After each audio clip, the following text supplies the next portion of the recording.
Okay, good morning, everybody. Hope everybody's well. Happy Tuesday for those that are here live. For those that are here any day of the week, thanks so much for being here.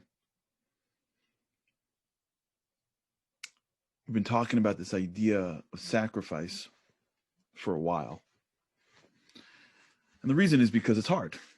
If it was easy, it would be easy. Sacrificing is hard. But it's the pathway to our greatness. It's the pathway to our lives. That's how the world's set up. I think once we realize that, it gets a little easier. I think once you realize that sacrifice is the normal path to greatness, it gets a lot easier because you sort of expect it. No one comes to the gym and feels like, well, can you please, is there a path I can take to grow my muscles without working out?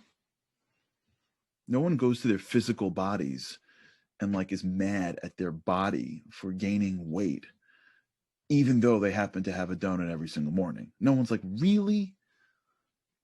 Ridiculous. One of my kids is like this, by the way. One of my children is mad at his body because it happens to gain weight after, lots of binging. Not real binging, but you know what I mean. Kids can't handle it. Why is it fair? Adults don't say that. Kids say that, by the way. You listen to your children when they get to that point where they're starting to grapple with weight gain. I don't know if anyone's in that space where it used to be that whatever they ate, they just sort of burnt in the incinerator of youth. You ever watch children eat everything in sight and it just all seems to just get burnt up, and then at some point it starts to turn. You know what I'm talking about? For some reason, for some people it turns at 11. For some people it turns at 50. Right? Those people usually, when they're in their 40s, all their friends are looking at them like, what are you eating? How come you're not gaining weight? But it turns for everybody. That feeling of I can't just eat whatever I want and it just all seems to magically evaporate. And when it does, there's a sense of that's not fair. And then at some point you stop getting upset at your body. And you start recognizing that that's just this way the system works. You don't see people losing faith in God because he created a world in which if you're having a corn muffin every single day, it's going to show. You know what I'm saying? You don't see people lose. They don't really, there's a God in the world. He creates stuff that tastes so good. And then I got to work it off afterwards. It's because we take it as a given that the way the physical world works is that there are basic physical principles. The doctors didn't make it up. The doctors are just uncovering what God made. Doctors don't make science. They uncover science. They combine science. They discover science. They're very valuable, but they're not creating things. And at some point, we start to realize that if science says this is how it works, we sort of settle in on it. And when you settle in on it, you can finally come to grips with it. That as much as I'd like to fight, if I don't just take it that I'm going to have to sacrifice to be healthy, to be fit, there's no one to blame but myself. But when it comes to other things, we seem to not realize that. We assume that marriage just works. We assume that kids just raise themselves. We just assume that work just happens and clients are just happy. We assume that the way it's supposed to work in our worlds, or that things are supposed to just sort of go in the way we want. And we don't, especially because it includes other people, we don't realize that it's the same path. It's sacrifice. That's the currency. That's just how it works. And it's not a question of whether you'll sacrifice. You're going to sacrifice. We all sacrifice. The person who doesn't sacrifice their foods when they're young will sacrifice when they get older. Maybe there'll be the exceptions to the rules, but for the most part, for the most part, your body's going to sacrifice something somewhere. You're just going to choose. People that don't sacrifice for their relationships, they'll feel it later. Maybe not. Maybe they get lucky. Exceptions to the rules, but you see it sometimes. You see it sometimes. People that haven't invested in their relationships, then when they get older and they're waiting for the relationships to bear the fruits don't seem to come in. And they're shocked. Yeah, when you don't plant, you're not going to harvest. When you don't sacrifice people around you, they're not really going to sacrifice for you. And it's shocking for some people. Sometimes these are people that are community people. I got a close friend of mine whose father almost died in COVID. Almost died. Like, I spoke to him. He said his father there was no statistical, scientific reason why he's still alive. Except for the fact that his whole life was for the Jewish community. He lived whole life was for the community. His life. He breathed, he slept, he ate for the community. And when he went into that hospital bed, it's a close friend of mine, the community stepped up and prayed their hearts out. We did. And my friend said to me, in the hospital room with his dad, that they are 1,000,000% sure that the only thing that saved their father was the prayer of the community. His father sacrificed for other people. And the people knew it and loved him and prayed as if he was their father. I remember getting the news when this individual went to the hospital. It's like someone punched me in the chest. I'm not even related to him. We sacrifice for others. It comes back. Life works that way. Life works that way. You don't sacrifice for what you believe in. It'll show. You see this in work all the time. All the time. People are just trying to get through the day. TGIF. It shows. And I'm not saying there aren't things that aren't fair. I'm not saying there aren't things that don't come in the wrong way. And I'm not saying good people don't get hurt. I don't know how God runs his world. But I can tell you this. When we embrace the challenge, when we are proactive in our lives, when we recognize that I know what I want to live for and my values, and I am willing to do what it takes to do it, even if it takes the sacrificing my comfort, my money, my time. And if I do it in a way that is strategic, because I'm trying to go deeper, we are living lives that are at the very least going to be lives that will deliver for us, whether in a few years or a few decades. And where we ended up yesterday was this idea of royalty. What do I mean by that? In Hebrew, it's called malchus, royalty. What does it mean to be royal? What does it mean to be connected to this trait, this spiritual trait of royalty?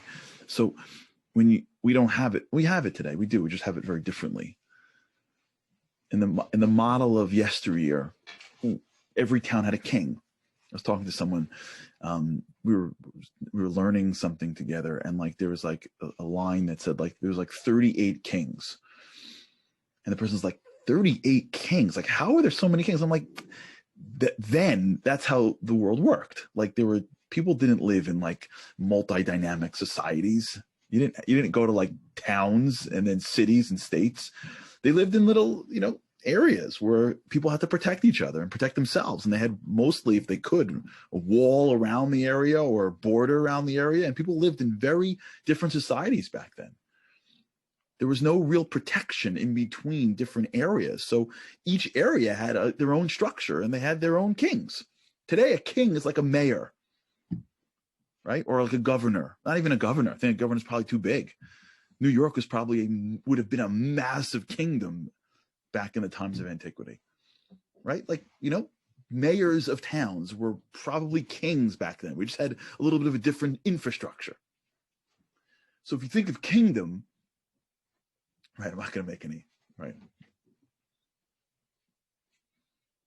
I'm pleading the fifth on some of the comments that are coming in live.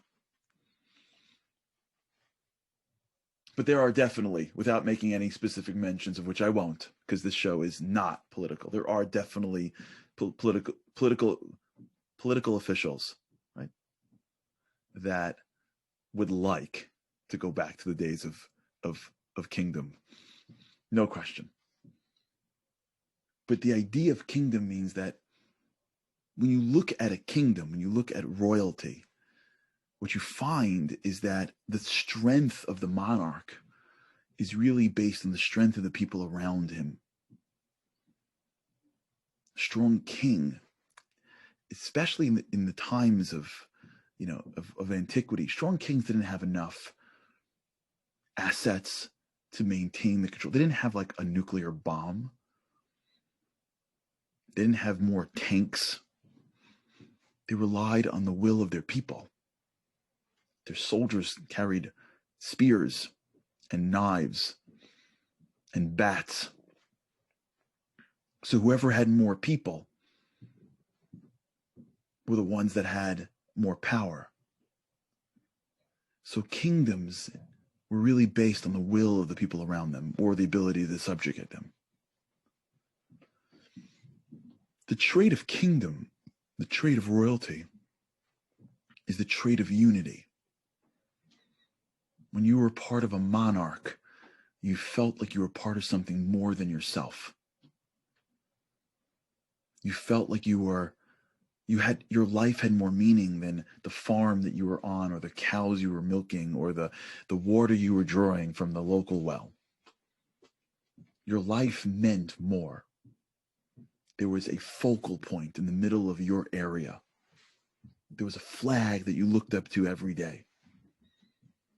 If you were part of the royal family, if you were part of the royal kingdom, then you were wearing the garb, if you will, that included the signia of royalty. Back then, royalty wasn't just political science, wasn't just government. It was emotionality. It was being part of something bigger than yourself. It was recognizing that your existence mattered because your existence was able to be blended into the larger existence of the monarch. The trait of royalty is the trait of the ability that we have, and then we need to take who we are, to take our ability to sacrifice and to direct it towards causes and things that are beyond ourselves. Because when I am able to bring myself to something beyond myself and subjugate myself to something else, I find a piece of myself that could never have been realized when I was living for myself. We live in a world today where you can live for yourself. Like literally, you can live in an apartment and never see anybody if you choose to. You can live in a home. You can live in the country. You can live somewhere if you choose and never need anybody. Order everything online. Get all your entertainment online. Live in the screen that's in front of you. And your entire existence really is just the service of self. You could be sitting in a family with a dozen children and be living to yourself. We have the option today. Didn't have the option back then. You couldn't live alone back then. Society didn't work like that. I don't think you had the option 2 generations ago. You lived with people. You didn't have conversations unless seeing a human being with your eyes mostly. But society today gives you a different level of life. We can live alone. And you're seeing the impact of it. For all the technology that we have, you're seeing much a much sadder society today. Happiness rates are inverse than what they should have been. With all of what we have entertainment-wise, luxuries that we have for everybody that people couldn't have dreamed of just a few years earlier, society, even with the whole thing with the virus, let's just go pre-virus. Society today is the most materialistic, the most open society ever, even with all the injustice that still exists. It pales in comparison to the injustice that existed decades ago. Look at any minority and compare their lives today, then compare it 50 years ago. It pales. I'm not saying it doesn't exist. I'm not saying we can't keep on rooting it out. It pales. Justice, kindness, opportunity. Talk about opportunity. There was a time once that you had to wait online to get the lowest level job. I mean, you can theoretically educate yourself online and get jobs across. I'm not saying it's easy for everybody. With all that society has to offer us, why aren't we like drunk with happiness? With all that's available to us, why don't we have a society that is like bulletproof? Why does our society feel like it's even more fragile? Our grandparents lived in a fragile society, but yet we feel more fragile than they do. Why? Our great-grandparents lived in a much more difficult existence, yet we feel like we're sadder than they were. They were happier than us. Why? So one main reason is because of this. It's because of the trait of royalty. It's because we were born spiritually to be part of people around us. We were born to be connected to a cause, to be connected to human beings. We were born, the way our soul operates is that it knows at its core that if it's alone, not if it's alone physically, if it's alone spiritually, if it's self-interested, if it spends its entire day on digesting things for itself, if it refuses to sacrifice for others, then it is not living to its fullest potential. The underlying feeling that exists that leads to a lot of this, these emotional stuff that we all go through. And you're seeing this, by the way, we're not going to get into it now. Yesterday I had a conversation with an educator, and he was explaining to me that what's happening to his students because of this virus and people being apart and the whole thing, and they shut down schools for so long. And he said his kids are developmentally delayed because kids need each other. And they need things that they have, like schools and clubs and games, and they need to be part of something bigger than themselves. And because these kids are growing up in their formative years, it's amazing. And they had a break in that for a long period of time. They're delayed. Because our soul delays its growth when we stop focusing on things beyond ourselves. Because the core, a lot of what we're building for the past months is our, for sure, better delayed than anything else. But the spiritual trait stays the same. A lot of what we're building for the past months is the ability for us to sacrifice for others. It's the recognition that the only path that I have,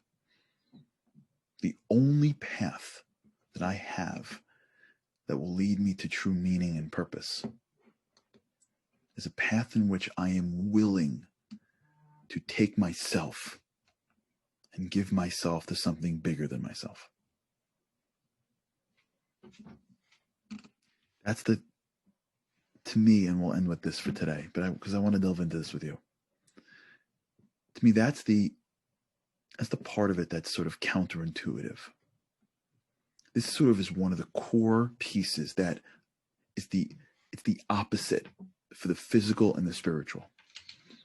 The physical mind inside us says, amass, take care of yourself, survive. The spiritual side of ourselves says, share. You're not going to survive if you're focused on yourself. And that's what we're up to. The idea of royalty. There's no king without a nation. And there's no nation without a king.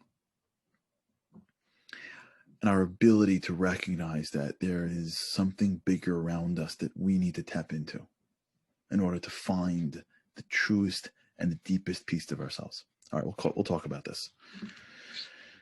Think about this for today. Think about, what are the things that you're willing to sacrifice for?